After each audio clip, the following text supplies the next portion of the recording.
So is Florida really going to hand over the keys to their state to bank fraud Byron Donalds? In Leon County, Florida, when he was 20 years old, he pleaded no contest to a felony theft charge for trying to defraud a bank.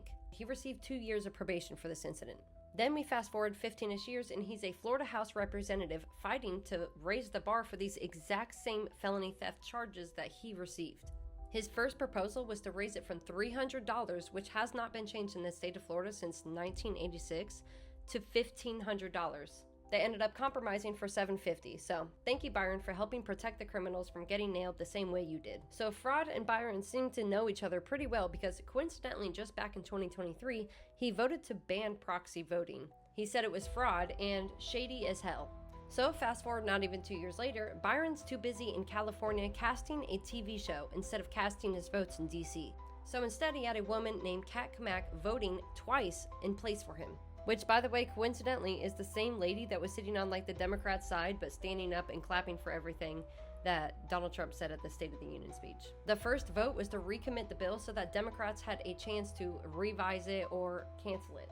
Which of course your average Republican should have voted no, but Kat Kamak voted yes for Byron. And the second vote was asking if you supported the Republicans' bill, which if you put yes in the first one, you should have put no in this one, but she put yes for both. The votes contradicted each other, which is initially what rose suspicion and led a team of Democrats to actually write a letter to Speaker Mike Johnson about the whole situation.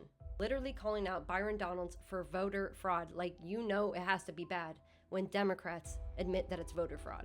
When Byron was confronted about this issue, he brushed it off and said there's bigger issues to worry about. So I'm starting to wonder if some of those bigger problems to worry about were the 108 stock trades that he failed to report to the feds. The ones that were worth about $1.6 million and he accumulated between 2022 and 2023. And according to federal law, you're supposed to report anything over $1,000 within 45 days. And on the other hand, Byron has received a $5 million donation to his campaign from a pro-AI super PAC called Leading the Future. One of the main guys for this pro-AI committee was a former press secretary for Chuck Schumer himself. Now, if Byron becomes the next governor, he has said very clearly that he believes that Florida should be leading in AI and have no restrictions, which means like his first day, he would be undoing the brand new legislation that our lovely Governor DeSantis just put into place, imposing reasonable restrictions for these data centers so that our energy prices don't just skyrocket. We also don't want useless 15 million square foot buildings right next to our school or homes.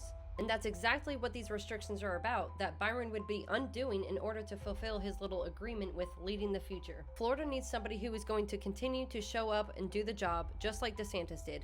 And 155 and counting missed votes is not going to cut it.